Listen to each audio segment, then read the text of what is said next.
当妈妈后，我好像拥有三头六臂，既要工作又要顾孩子。岁月弯弯像个小小船，无论多忙多累，只要看到宝宝，所有的疲惫都烟消云散。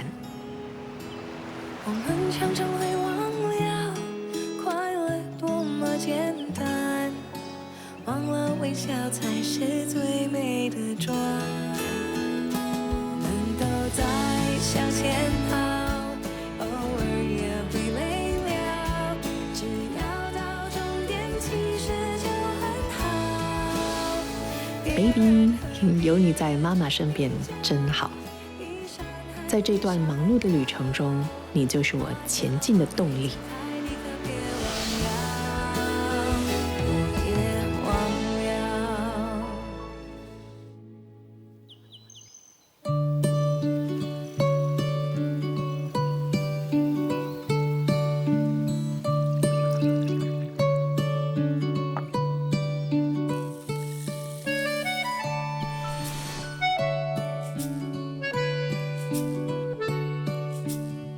今天的嘉宾，我认识的她是一位精明能干的职业女性。她今天约我来这里，到底是什么地方呢？挺文艺的哦。时间差不多了，她应该快到了吧？来啦 ！Hello， 陈妮媛你好。你好，叫我佩玲，谢谢叫我佩玲。 OK， 好好。嗨，我是陈佩玲。我选择和光同城与时书卷，是因为我希望呢，两个孩子在他们漫长的人生道路中，即便是遇到困难，也要拼尽全力，然后最重要的是问心无愧。那今天你带我来这里，这是什么地方啊？这边就让你感受一下比较有文化气息的一个地方。云深不知处。这句话呢，就出自于唐诗《寻隐者不遇》，它代表了一位想要归隐的人的一种向往。在这个都市尘嚣的这个生活里面呢，我想如果能够找到一个能够亲近一点的地方，其实也不错。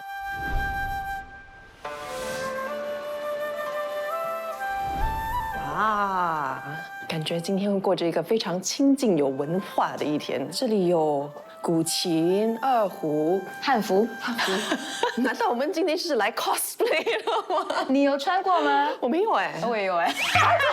我是挺惊讶的，因为我完全不知道他对中华文化有兴趣。我认识的他都是从报道啊、网上的视频认识他的。我觉得适合嘞，适合你吗？适合你。对于佩玲的印象，只是知道她是一个非常忙的一个人。我原本以为她讲话还是聊天的时候会比较严肃一点，但她很快就warm up，然后你问她什么，她都非常乐意的回答。所以我是挺期待认识佩玲多一点点。所以这边有非常诗情画意的感觉，然后这边还有水墨。我们是来学拉二胡的吗？还是今天我们是来学书法的。学书法？我不行。你试过吗？小学的时候，我的外公给了我哥哥还有我的妹妹那个文房四宝，然后我的外婆就帮我们安排书法课，但是我印象中好像只上了2、3堂课。因为小时候没有耐心嘛。是。你呢？我在小学的时候，我的课外活动其实就是写书法。不过呢，后来因为长大了，然后进入职场开始工作，我就开始荒废了。我相信你到现在还是很厉害的，所以请多多指教。没有，都是这样。我相信是因为佩玲已经是2个孩子的妈妈了，所以她很清楚新手妈妈到底需要什么。新手妈妈是需要 me time， 所以她是非常用心的去想到练书法可以让我有一点静下来的时间。练习书法能够让我们平心静气、修身养性，能够去专注的把一件事情做好。希望我们彼此都可以通过书法呢陶冶性情。上课了，李老师你好。你好，佩玲，议员好，老师好。这个写书法呢，就是必须得你先会拿毛笔。我觉得那个佩玲，她应该很厉害了，应该很厉害了。OK， 前面2个这个手指这样要灵活一点啊，这样好，而且要中锋行笔。哎，对，这个要定住。好，这个左手要帮忙哈。哎，我们要坐正，哎，就这样写。好，完了我们就是要什么蘸墨，完了就可以写。那么写的时候，来，看，我们可以这样按下去，走，哎，到这儿停一下，慢慢的提出来。哎，这是一个勾。写字有一个快慢轻重，哎，熟能生巧，很好很好。这个勾比较难写，但是他写得很好啊。加油加油！好，那你们就慢慢练，好，谢谢体会体会李老师。体会体会书法的魅力。好，谢谢你。谢谢老师，谢谢。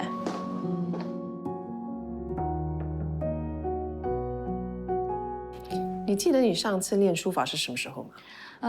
其实是今年春节的时候我有挥春。哦，每一年春节你都会吗？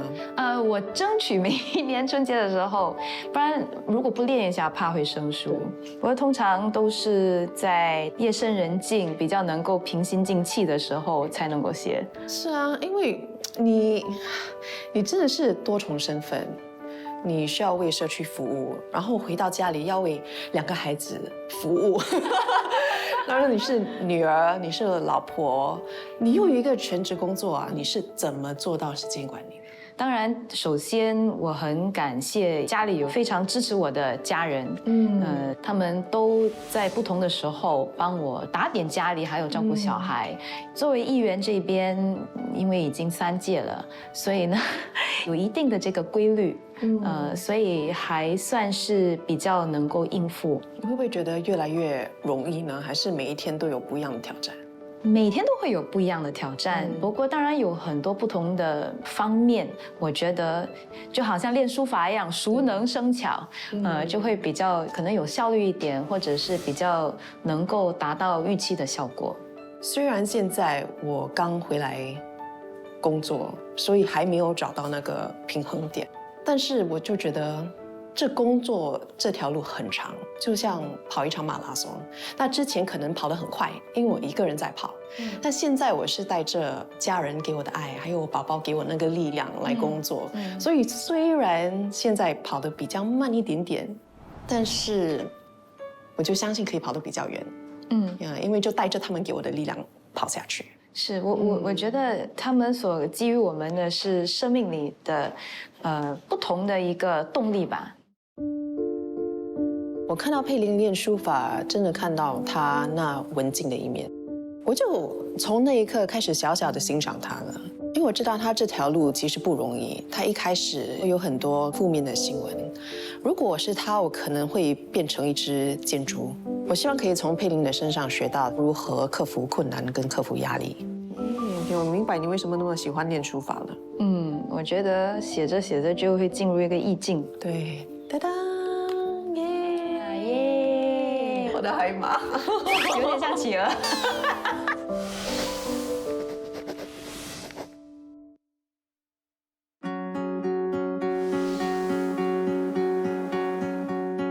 你在小学学书法的时候，有没有想过要放弃啊？在小学的时候，这是课外活动，没有想过可以放弃，必须得继续写完它。不过我记得我的老师那时候是赖老师，他会要求我们每天下课之后回家也要练，然后第2天早上必须要把我们写好的交给他，然后他就会去评，好看的他就去画圈圈。然后摆在墙上给大家看。没有，不过你就可以拿它。然后如果你看到很多圈圈，你就会很开心，就好像成绩及格很好一样。你的孩子有练书法的吗？他们只是在学校的时候，老师就为了让他们了解什么是书法，就让他们提笔写了几个字，称不上是练，他们没有兴趣。我努力的去影响他们，希望有一天会成功。那你跟孩子的共同活动会是怎样？会是什么？大部分的时间都是根据他的喜好，不过老大和老二的喜好就比较不一样。老二就比较喜欢体育，然后老大他就会可能就去学跆拳道，或者是 robotics， 就比较我觉得是动脑的那种。所以他们2个的性格也是完全相反吗？都不一样。OK， 大的比较像谁？像你还是你先生？不知道，我觉得小的比较像我，性格很叽喳，然后比较愿意尝试新鲜的东西，也比较坚韧一点吧。然后大的可能因为是老大，我们全家人的中心都以他为主，所以就比较呵护他。所以现在是希望说可以看怎样的去培养他，让他更有韧性。这样子的话，以后面对如果有什么不如意的话，希望他懂得怎样去应付、去克服。那你有考虑让你的儿子在大一点的时候学些什么吗？现在对于我的儿子有蛮多个梦想的，但是基本上我在家里是跟他讲华语的，然后希望他可以爱上这个语言。如果有别人在，又比如我的先生在的话，我就会跟我的宝宝讲英语，然后可以 translate 讲华语。这样很好啊，双语。所以我自己在家里也可以练一下。如果时光倒退，你会想要重新学写书法吗？或者更正式的去学？我肯定，因为我觉得我很欣赏那些有爱好的一个人，因为可能一直以来我的工作非常的繁忙，然后之前因为家人不舒服，所以不是工作就是家庭，所以我看到我的先生有很多爱好，然后他就问我，你的爱好是什么？我其实没有什么爱好，我是很羡慕所有有爱好的人，之前就因为工作还有家里的一些责任和负担，就没有办法经营自己的一些爱好。但是现在有了宝宝，就会觉得更加需要。但希望也可以同时跟宝宝培养一些同样的爱好。然后太久没有弹钢琴了，希望可以再次的练起来。哇！见笑见笑。那 Rebecca， 既然我们今天初次见面，当当，我带了这个2张很大的卡，这是我想可能我们可以在卡上留下给对方的寄语，表示祝福。好啊，你选。OK， 我选这个，还是几个笔画？都可以，只要你可以解释就可以了。今天和 Rebecca 第一次见面，我觉得她是一个非常亲切的一位现代女性。希望说接着下来，我们可能更多的机会可以互换心得，然后彼此激励。这是我第2次静下来练书法，这一次坐下来练习，其实是非常的享受。可能是因为长大了，就会对这些中华文化比较感兴趣，而且会懂得欣赏。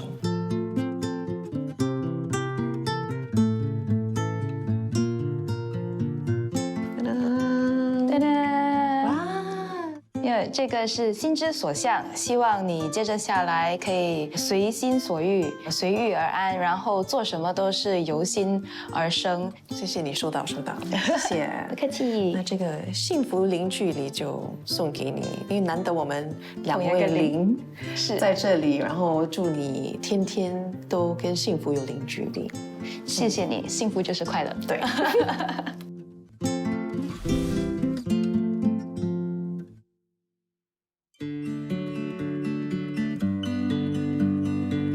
你就拿这个吧，最美的，不会太甜，应该是低糖的这个。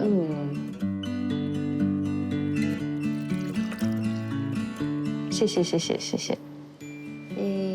干杯！干杯！很香，香哦。你还记得你上次坐下来慢慢的吃一点点心啊、high tea 啊，还是什么？是什么时候吗？Actually 不是很记得，应该是很多年前的事吧？也应该没有很多年前，基本上大部分时间都比较忙。我白天得工作，然后傍晚到晚上要到选区去服务，周末也是。那么通常呢，1、3、5，我的父母会到我家来帮忙，就是看头看尾。那先生也自然是下班之后也会承担照顾小孩的责任。所以呢，这样子无形之中就让我有更大的这个空间和能力去做我该做的事情。佩玲简直是一位超人。我现在开始工作，我已经觉得已经喘不过气来了。但是他有2个孩子，他要为人民服务，然后又有一份全职工作，他又有时间练书法，他是怎么做到的？要么就是牺牲掉和家人的时间，要么就是牺牲掉自己个人的时间。所以呢，很多时候，想要平衡，但是谈何容易，就只能够取舍。我现在想起了2015年，就你怀第一胎的时候，我印象非常深刻，是一张照片，是你穿着粉红色的上衣，然后在捡垃圾。是，那时候就挺着肚子，好像大西瓜。那个时候是怀第一胎，对吗？对，所以那时候就很不一样的心情。不过幸好那时候还挺 fit 的，所以很 fit， 还行，肚子很大那个时候。是，所以那时候2015年是全新的体验。然后我记得那时候是8月份就要生产嘛，生了之后宣布大选。基本上我只有2个星期的时间来坐月子，就2个星期。对，2个星期。我那时候也在想，如果以前妇女们生了孩子，几乎马上就回到田里去耕种，这个我应该也还 OK。后来从医院回到家里，就开始每天得下楼去走，从100米，然后慢慢拉长到200米，再拉长，就是把那个肌肉还有体力锻炼回来，不然的话很难在大选的时候，去和居民交流嘛。而且我觉得你的想法好正面哦，你会想古代的女生可以做得到，我也可以做得到。我的想法是，古代的女生这么辛苦，幸好不是古代的女生。我坐月2个月我都觉得不够。高龄产妇嘛，就做的比较好，因为我伤口恢复的比较慢。前2个星期我是完全动不了的，我一走路就会很痛。但是我就比较传统一点，就前3个星期我在家里穿长裤啊，穿袜子啊，不冲凉，不洗头，讲得有点内疚，对不起，我的先生，你辛苦了。本来要忍1个月的，但是我的陪月嫂就有一点跟我暗示，你可以冲凉了。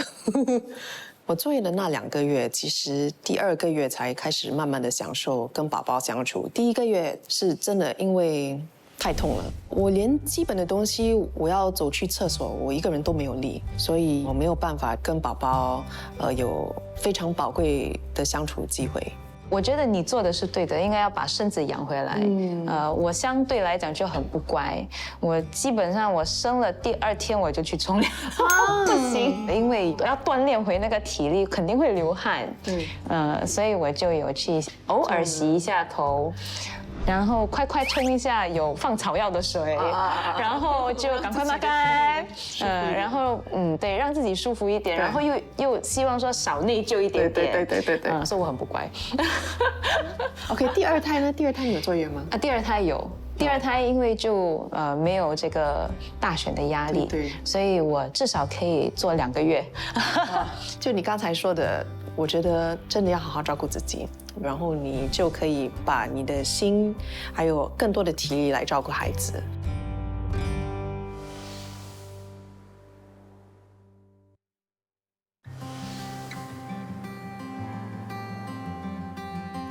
我觉得我们2位都很幸运，因为我们有家人的支持。你的家人看到你有那么少时间给你自己，然后每天都是忙到挺累的，他们会不会很心疼？可能会有点心疼吧，因为他们不会直接跟我那么样的表达。不过你是独生女对吗？对，我是独生女，父母偶尔就会说，好像好久没见到你的感觉，担心我不知道是否有没有好好的照顾自己。而且母亲以前是家庭主妇，成长的时间其实就是和母亲在一起，所以她对于我的这个人生观、价值观、待人处事，都是非常有影响的。记忆比较深刻的是，我很小的时候，他每次带我出去，看到哪个叔叔阿姨，他就会说这个叫安迪，这个叫安哥，然后他已经在吹你了。他那时候已经在追我了，然后现在自己有孩子了。我也会说继续的要求他们看到人要叫，然后有时候还得刻意的去提醒。父亲就是比较说对外的对人处事这一方面就比较大的影响，因为毕竟他常年在外面在咖啡店工作，所以他接触的这个人群就比较广。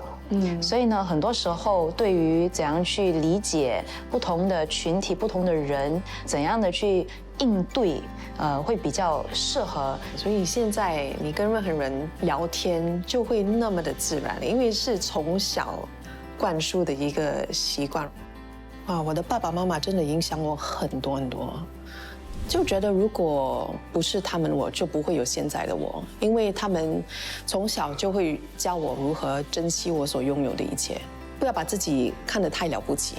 我肯定会这样教我的儿子，因为我觉得不要把自己看得太重要是一个很好的一个想法。不要以为没有你，这个世界就会停。所以有这样的一个想法，你就会一直想要去进步。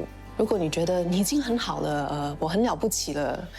我觉得那个就是你开始失败的过程。其实讲到父母，有时候还挺惭愧的。以前就和他们很多时间，尤其是和母亲做不同的事情。现在长大了，有工作，还有自己的生活，有自己的孩子，反而时间就变得很少很少。而他们也一年比一年的年长嘛，所以有时候要提醒一下，人生就毕竟只有那么一回，错过了就不在，所以就希望说，可能接着下来可以花更多的时间和他们好好的度过一下时光了。那你现在这个人生阶段，你最向往的生活是什么？如果哪一天终于如果有那个机会和时间的话，我是想去看一下世界，去过一下闲云野鹤的生活，可能是去一些没有去过，或者是去过可是没有机会去探索的一些地方，比如说哈萨克斯坦、新疆这些有山有水、有壮观景色的地方。你呢？我可以开始先筹划一下。现在孩子还小，所以没有办法想那么远。但是我觉得理想中的生活是工作顺心、家庭和睦，那个会是一个我觉得很幸福的一个生活。希望有一天可以跟家人环游世界。那现在就去那一点工作比较重要，然后希望可以给家人比较舒服的生活。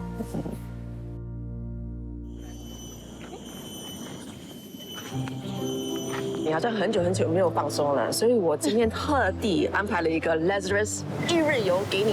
OK， 带 passport 吗？没有，需要没？不需要，走。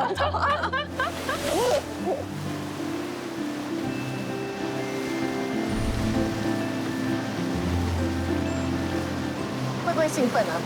有一点点，没去过。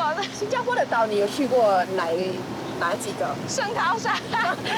我也是因为拍戏的时候，是。OK， 我怕船，我也怕大船。保护你，我也会晕船。我会想到带佩玲去 Lazarus Island， 是因为这个系列我下定决心，我一定要挑战自己。我之前是很怕大海，然后很怕晒太阳。现在有了孩子，我会觉得希望可以带他去冒险，希望自己可以克服我的一些害怕的一点，但是也希望佩玲也是可以尽情的放松。上次来的 Lazarus Island 是拍《警卫天子》的时候，所以我们是拍海景的 illegal immigrants 啊，还是什么的 OK。因为我拍那部戏的时候，我几乎每天都在吐。每天所有的制作团队还有我的演员们，他们都会打赌，给今天慧玲几点会吐。是午餐前还是午餐后？几乎每天都会吐的。我觉得生了孩子之后，宝宝就给了我多一份力量啦，所以应该会没事。我们今天就很 look forward to 过着一个非常愉快的一天。如果怕的话，就抓紧一点。你可以抓紧我。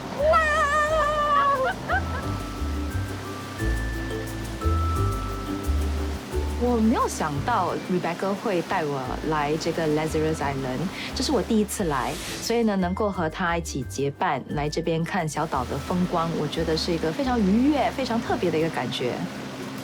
Rebecca，我们还有多久才会到啊？刚才已经差不多10分钟了，多10分钟，全程20分钟。OK， 到了，就在这里。哇，好期待哦！其实我上次来的时候，我要带你去的地方还没有好，所以这也是我的第一次。哦，那好所以我们两个一起去惊喜一下吧。来，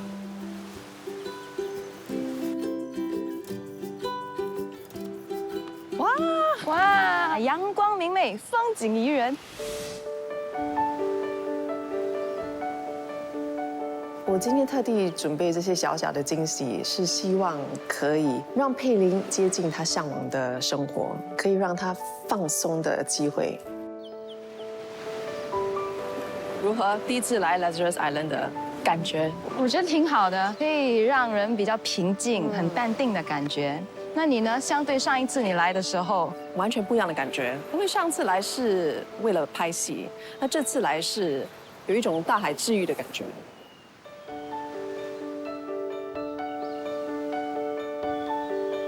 会带孩子来吗？我应该会带吧，他比较大的时候，应该会带他来。但是如果我提议的话，我的先生应该会很惊讶，因为他知道我超不喜欢大海，但是他本身很喜欢船、大海，所以他应该会很开心吧。如果我提议的话，那你呢？哇，我想最开心、最兴奋应该是我2个儿子。我记得上几次带他们去都是这个东海岸或者是圣淘沙的海滩。这边我觉得这是一个新鲜的地方，下一次有机会可以带他们来。Family activity 除了到处找好吃的美食，你们会不会去户外活动啊？还是一些？这个户外活动是有的啦，不过通常也环绕着2个儿子他们的喜好。要么就偶尔喜欢踢一下足球，偶尔就可能到这个游乐场去玩那种活动。像这种呢，只要腾出时间来的话，有时候要事先安排。但是你的孩子会不会好像催你要来啊，妈咪啊，我要什么？我要出国啊，还是我要出去玩啊？你可以带我吗？还是？以前比较会，刚开始，现在他们好像习惯性说妈咪没有空了。孩子有要求，今年的6月份假期指定的要求说，希望可以带他到海边去。可是因为选区的活动这个步骤也挺快的，所以一直没有找到机会，所以心里面有一点内疚。希望接着下来能够腾出一点时间，找个机会带他去。没关系，今天的重点就是要放松心情。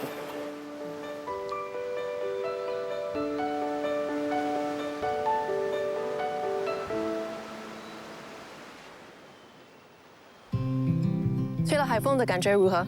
不错啊，我觉得挺精神的。挺精神啊！我是倒反的，我很想放空了。现在，你看这些，这些都是环保小屋呢，他们都是用再生原料制造的。它也有一个小外号 ，Green Little House， 绿色小房屋。哎，哇，很聪明，真的很聪明。但是这个是第一个惊喜 ，Surprise Number One， 我订了一间，我们去看看。OK。当当当当当，欢迎吧！这就是我的 surprise number 2。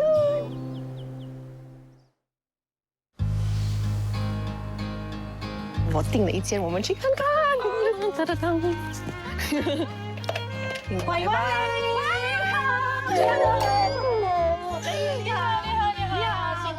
这是翠芳，这就是我的 surprise number 2。我就是惊喜2号，你好，你好。之前都是在电视上看到他，所以刚才看到翠芳的时候呢，我的确非常的惊喜，因为我完全没有想到他会出现。我今天跋山涉水，还背了大包小包呢，因为慧玲托我来这里呢，给我们的嘉宾一个惊喜。其实除了给嘉宾惊喜，我还会给他一个惊喜。我觉得需要分享妈妈经，我知道翠芳是非常乐意分享的，所以就约她来。来到我们这个呢绿色小房屋，这里呢它有5间不同主题的房屋，这一间呢是 Scandinavian 北欧风，你会喜欢吗？挺好的呀，我觉得如果可以 recreate 像这张照片一样，我喜欢。绝对可以，我们今天会给你完整的体验。真的吗？真的。我们来往后走，来，你看，哇！首先把我们今天准备的这个丰盛的，算丰盛啦哈，天然的美食，我们带到那边我们的营区去看。非常丰盛哎，哇！对吧？你一人要拿2盘吗？可以。好，来，我负责你看开门。贤妻良母，来了。来，坐下来，谢谢。最重要是为你们的精心准备了这个小惊喜呢，大家要有宾至如归的感觉。特地请翠芳来，是因为我怀孕的过程中，她真的给了我很大的支持跟鼓励。然后他也一直跟我分享他育儿的一些知识啊，还有一些故事。我跟翠芳其实我们没有合作过，每一次有大型节目的时候，不知道为什么我们就会跟彼此聊天啊。然后翠芳是很热情，谁都可以讲，然后有很多话讲的一个人，所以可能跟他讲话就会很舒服。你知道我今天哦，除了给佩玲惊喜，对不对？我也准备了惊喜给你。因为哺乳妈妈呢，你知道绿木瓜是非常重要、非常苦的，所以这个呢都是从我的有机菜园用心耕种的，都是我跟我一群义工朋友们啊，在我们的社区花园呢栽种出来的。我发现我们3个都是 boy mom， 还有2个男孩。对，我的宝贝应该是最大的，您知道吗？应该会比较大。我的老大13岁，老二8岁。哦，我的老大今年9岁，老二今年要6岁。我的老大现在没有了，对，几个月了？现在不到1岁，现在还不到1岁。所以新手妈妈感觉怎么样？我觉得每一天都非常有满足感，然后就觉得生活比较单纯了一点。因为之前我就以前很复杂吗？小小的复杂好不好？因为工作的关系嘛，所以就每天都会给自己很多的压力。之前是工作，回到家里还是会想着工作，现在是现在的工作，回家就是完完全全的专注于我的孩子。所以到了人生的不同的阶段，对不对？完全不同。所以来到这边，你有放松心情的感觉吗？有没有？有，刚才跟他说，我觉得有心旷神怡，然后有特别精神的感觉。我觉得完全不像新加坡的感觉，就很想周末带家人来休息一下、放空啊，吹吹海风啊。对，而且今天我们不用带小孩，我们是完全放松的，自由身。对。可是你知道哦，我每次现在啦，经过2022年底的一件事情之后，我每次来到海边哦，有一种又爱又恨的心情，因为我带我的就是我一家人，我老公跟2个儿子嘛，我们到普吉岛去度假，我们差一点是4个人去。然后1个人回来啊？为什么？发生什么事？对，因为我们碰到了离岸流，你知道rip current 呀？到那边其实我没有看到那个警示旗，而且我们可以感受到那个浪很大。然后我就想说，那我们让海水碰一碰我们的脚好不好？我们就只在那边待了5分钟。就在那一刻哦，浪的吸力非常大，因为它是 rip current，它把我跟小儿子卷进去。哦天！当下就想，惨了，我的孩子怎么办？我的老大，我老公有把他拉起来，然后过了不知道多久，我就感觉到我的手臂被拉，是我老公。都跟你讲了，大海很恐怖，对不对？所以呀，现在有点害怕。我们上岸哦，我们4个人哦，傻傻的就坐在岸上，我们的衣服全部都是沙。小孩睡了之后，我跟我老公啊抱着痛哭。这就是为什么我那么害怕大海的一个原因。所以我觉得你是一个很勇敢的妈妈哎，我可能会那一刻我不知道会做什么，不知道怎么反应。可是我跟你讲，母爱很自然的，你一定会有一个自然反应。我也是那么想的。我觉得天下父母心，那个反应是第一，一定是先想到孩子，把命豁出去，都一定要先保住他们。所以是不是当了母亲之后，第一个位置不是留给别人，也肯定不是留给自己，就是留给孩子？我觉得人家常常说嘛，小孩就是从我们身上掉出来一块肉。也因为这样子，不晓得哎，你们觉得你们是怎样的妈妈？讲这个好像讲你是有意见吗？有意见。他很期待你的答案。你是个怎样的母亲啊？怎么样的妈妈？觉得我是我以前还没有孩子的时候，我认为我是一个很 chill 的一个mother，不会说对孩子有特别多的要求。可是当有了孩子之后呢，就一直想要说怎样为他的将来铺路，怎样去教育他。这样子的话，如果以后我不在的话呢，人生也可以尽量走得顺心顺遂。从小我就会教2个儿子3首诗。这3首诗我觉得是比较基本的。第一是游子吟，一来是希望他们知道他们是被爱的，第二也希望他们懂得孝顺。那第2首诗呢是登鹳雀楼，就是说欲穷千里目，更上一层楼。也就是说我们不能够原地踏步，一定要继续的进步，要努力。那第3首呢其实是草。这野火烧不尽，春风吹又生。当然，这首诗其实有2种解法。我更倾向的就是，不管遇到什么样的困难，即便是被火烧尽了，遇到非常大的困难，只要是有春风在，只要生命还在啊，就一定有重来的这个机会。你知道我听你这么讲啊，我就要跟我孩子说，宝贝，还好你妈妈不是议员呢。这我听到他用3首诗来教他的儿子的时候，我觉得是一个很好的一个教育方法，可以 kill two birds with one stone， 可以教孩子们人生道理，同时也可以教他们华文文化。其实我想教我的儿子的道理，当然是待人有礼啊，要尊重前辈，尊重你接触的每一个人，不管他们的身份地位 ，everybody is the same 的一个想法。那你呢？你是一个怎样的母亲呢？我喜欢围绕在我孩子里面的生活。我希望是一个有存在感的妈妈，就像我是社区花园的农夫，对不对？也是因为我想他们接近大自然，想让他们知道，其实要种植是不容易的事情。所以为什么我们说粒粒皆辛苦？对啊，这些都是我觉得用身教去教小孩的一些方法。所以从中呢，我们有很多亲子了。对教育方面，你们是怎么掌握的？因为这是新加坡嘛，所以教育方面是挺大的压力的。我觉得议员的压力比较大，因为议员都很会读书。对，孩子就要很会读书。不过你的孩子比较大，你走过的路比较长一点，比我长，你可以讲多一点。你简单来说，我第一次体验我人生第2个小6会考，自己考跟小孩考是完全不一样的。怎样的不一样？我扛起了比较难的责任，就是我陪考。哦，我陪考其实只有一个原因，我小孩说，对，妈妈我不需要补习，我只要你。哦，对，所以我跟你说，他上学的时候啊，我在那边做题。哇，因为我所学的数学啊，跟他们的就是年代不一样，然后我常常会笑自己说，我以前怎么及格的？但你对孩子的教育呢？老2我还不知道，不过老大我觉得什么东西可以鼓励到他去读书，这个是我最大的困扰。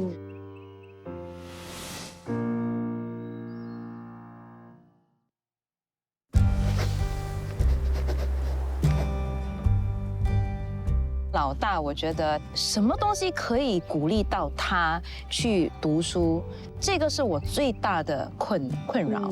比如说，我知道他喜欢吃冰淇淋，我说 OK， 如果你做好这个，我就给你冰淇淋。他说那我可以不要。但我就想惨了，怎么办？那我应该用什么来鼓励你呢？经过一段时间之后，我就要调试自己的心态。他只要有进步，我就要跟他讲很好。你继续加油，我为你感到非常开心。然后我可以看到他会很开心的笑，然后就 OK， 可能就是要往这个方向去。时间很宝贵嘛，所以你选择跟他们聊的东西会很不一样，会比较轻松。每次问他什么东西你最开心，多诺。就 recess 基本上我会，尤其是跟我的老大说，因为老2还小，就跟他说，不管以后发生什么事情，你都可以告诉我们，而且你一定要第一时间告诉我们，我不会去批判你。如果你需要帮忙的话，至少我们可以帮忙拿主意。所以有时候就很纠结，我很想保护他，我想帮他解决他所有的问题，可是从另外一个角度来看，我又不可能每次都在。那如果我样样都帮他做的话，那以后他真的碰上难题的时候，我很怕他会承受不住。其实我们3个都是公众人物嘛，可是对你来说，你又是政治人物哎，这样感觉起来，我觉得你的小孩会不会比较辛苦一点？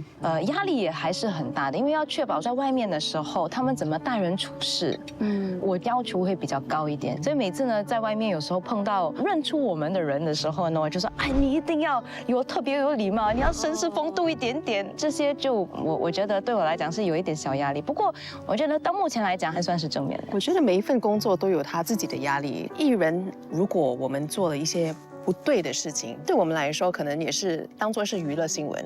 但是如果政治人物有一些不是很好的事情发生在他们身上的话，人民就不可以接受，因为他们会觉得政治人物必须完完全全的像一张白纸这样。你是怎么去克服你的压力的？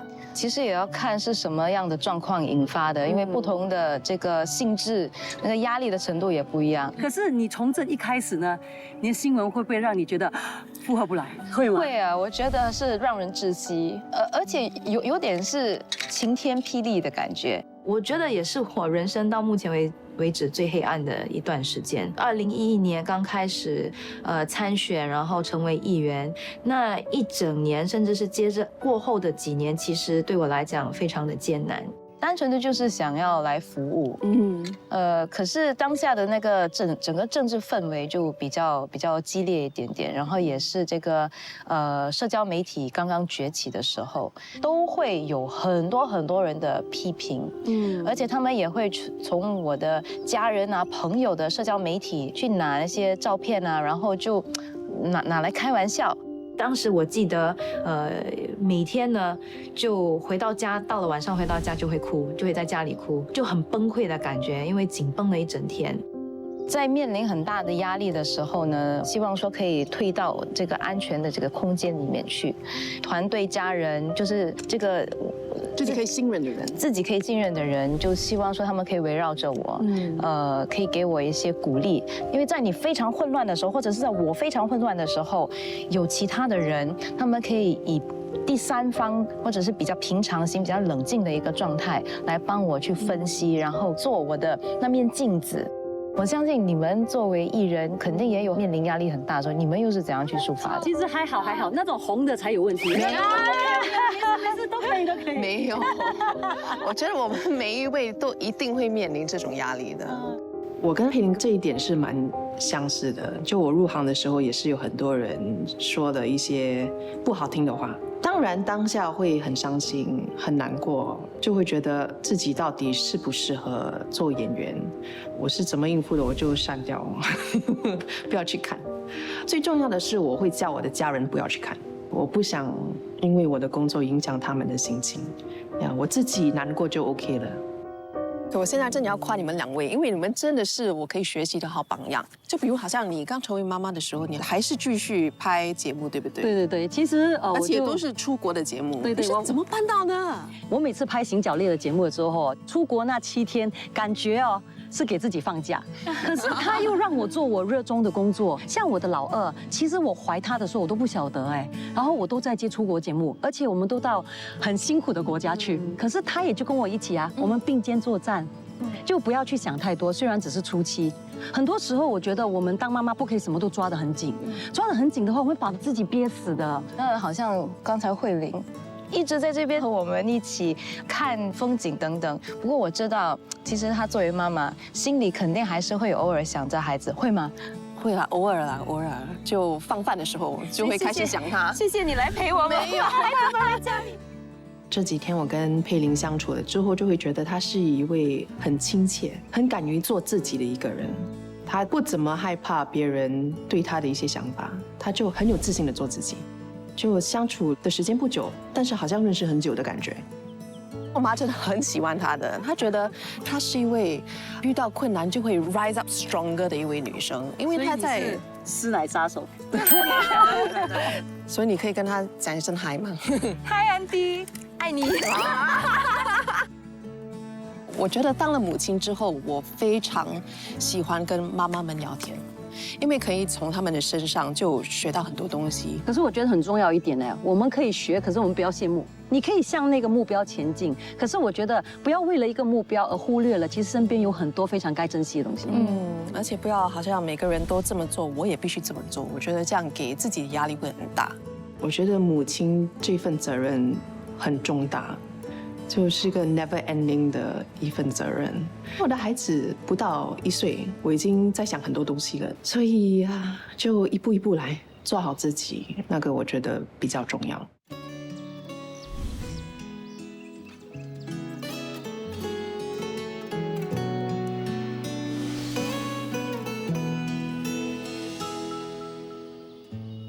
我想要把一句话献给 Rebecca， 还有全天下所有的妈妈，那就是一路向阳。不管接着下来是什么样的天气，或者是什么样的状况，希望我们在长长的道路上一直向着太阳前进。只要有太阳的地方，就有我们，加油！